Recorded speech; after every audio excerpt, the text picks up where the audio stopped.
Hello, so we're on the 29th of September 2014 and today marks my 18 months, which is a year and a half, on testosterone. What I'm noticing now being a year and a half on T, I don't know if it's because I'm just getting used to changes and I'm not noticing them that much, but recently what I have noticed is emotional changes when I'm due my next injection.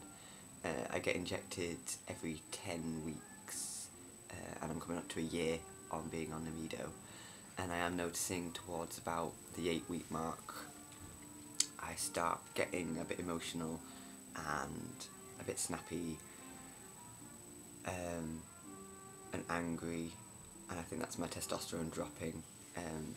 So I have been noticing that the past couple of times I've been due an injection, and then the only other major change or update that I can talk about at a year and a half is facial hair coming through quite a bit now. I don't know if this computer will pick up any, I don't know if you can see any of that. I might put a picture up of hairs coming through.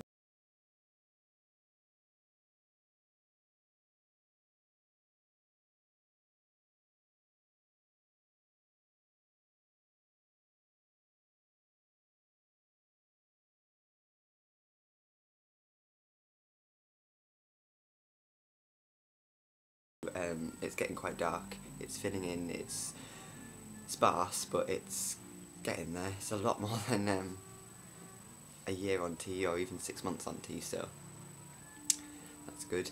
Hair's still a big issue, very hairy, still coming in, so that's pretty much main updates at this stage in the game.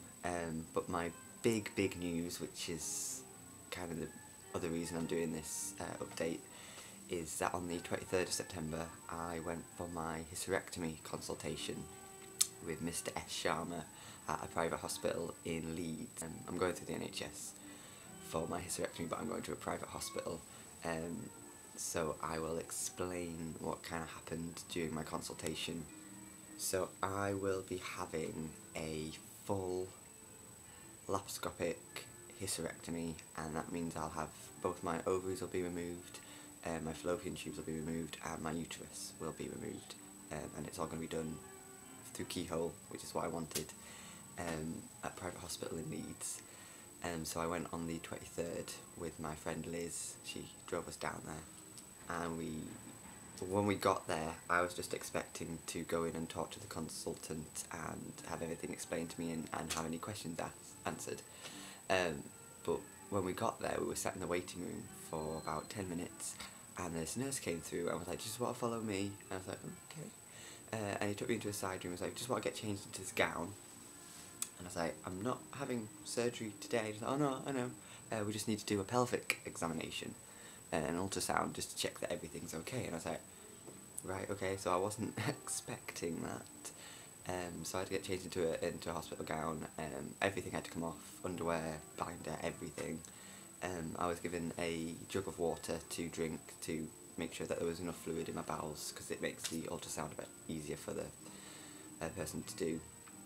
And I went into a room where there was the ultrasound machine and another doctor, and they explained that they had to do a pelvic ultrasound, just to check that there was nothing untoward, that everything was okay, and there may be a possibility of having to do an internal examination, which I wasn't prepared for, but luckily everything was fine,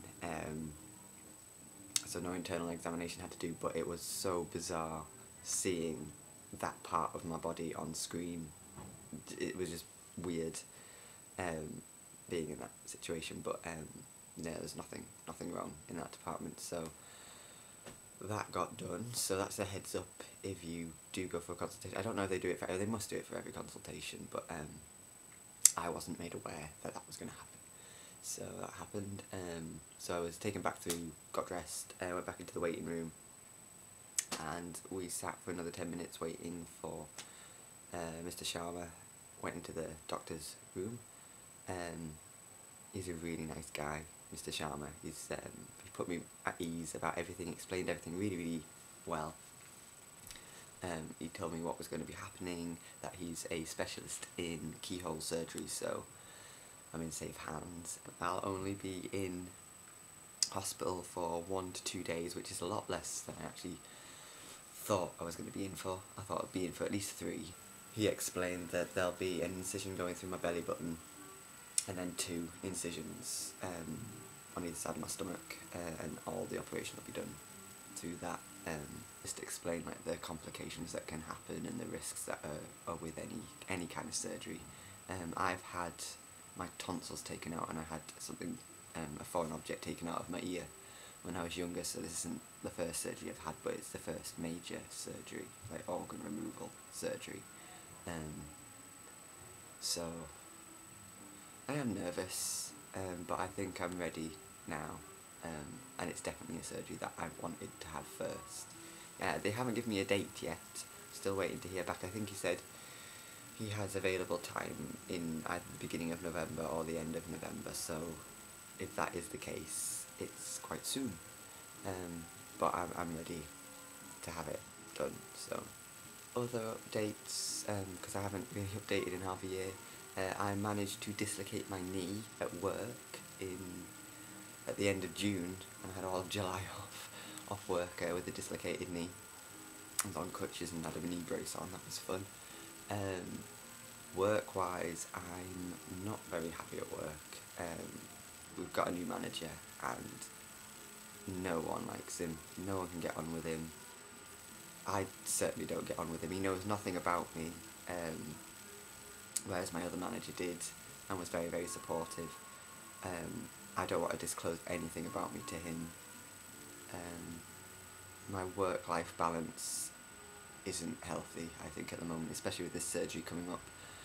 I've not had time to actually give any thought on what's going to be happening, and going to the consultation really made me realise that this is huge, and I really need to look after myself, and with the way that work is at the moment, I'm not being able to do that. It's my 18 months, which is insane.